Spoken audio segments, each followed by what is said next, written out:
জনগণের মৌলিক সমস্যা সমাধানে কর্ণপাত করতে নারাজ প্রশাসন, বাধ্য হয়ে জীবন যুদ্ধ অব্যাহত জনগণের। একই এলাকায় রাজ্য সরকার এবং এডিসি প্রশাসনে দুজন মন্ত্রী থাকলেও সাধারণ পানীয় জলের জন্য আজও জনজাতি জনগণকে মাইলের পর মাইল পায়ে হেঁটে শিশু থেকে শুরু করে বৃদ্ধদের কুয়ার জল পান করে জীবন বাঁচাতে হচ্ছে। নির্বাচন আসলে অজস্র প্রতিশ্রুতি থাকলেও নির্বাচন শেষ হয়ে গেলে সব শেষ হয়ে যায়।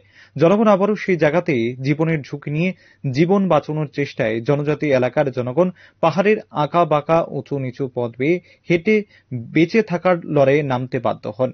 মহকুমা, ব্লক প্রশাসন, স্থানীয় নেতা মন্ত্রীদের বারবার জানানোর পরেও কাজের কাজ কিছুই হয়নি বলে অভিযোগ। এই দৃশ্য উঠে আসে মোহনপুর মহকুমার হেজামারা ব্লকের অন্তর্গত ১ নং সিমনা বিধানসভার রামসংঘ পঞ্চায়েতের নলচাবাড়ি এলাকা থেকে। এই এলাকার পানীয় জল, বিদ্যুৎ সহ নেই সঠিক রাস্তাঘাট বলে দাবি জনগণের। ৩০-৩৫ বছর মনে হচ্ছে। ৩০-৩৫। আমাকে এগুলো খুব কষ্ট করিয়া জল টানে। আর এমএলএ হলে আমি এমএলএ এমডিসি সবই আমি কইছে আমার বিয়া ওই ইলেকশন সামনে হলে হে কই দিব জল আনিয়ে দিব কই, তখন কোন খোঁজ কথা নাই। এমনি আপনারা আশা দিয়েছে কিন্তু কাজগুলো হয় না।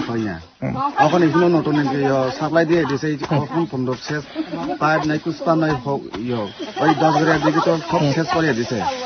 আবার এখানে তো কারেন্ট নাই, কারেন্ট থাকলে ওই বলিস কম চলে না। তারপরে আপনারা এভাবে কষ্ট করে জলপান করছেন, তারপরে 1 কিলোমিটার দূরে জলপান করছেন, তারপরে আপনারা এই এলাকায় বিধায়ককে আপনারা বলছে জলের সমস্যা, তারপরে আপনারা এখানে কি বলতে চান?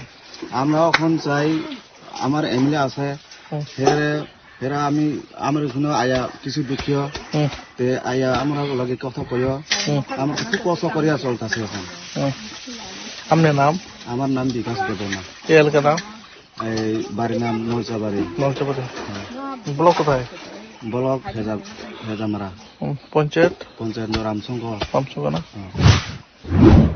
অন্যদিকে এলাকার জনগণ স্থানীয় জনপ্রতিনিধি মন্ত্রীদের নিকট আবেদন করেন উক্ত এলাকা পরিদর্শন করে জনগণের দীর্ঘদিনের ন্যূনতম সমস্যার বিষয়টি খতিয়ে দেখে দ্রুত যেন সমস্যার সমাধানে ব্যবস্থা গ্রহণ করেন। Bureau report, rising Tripura.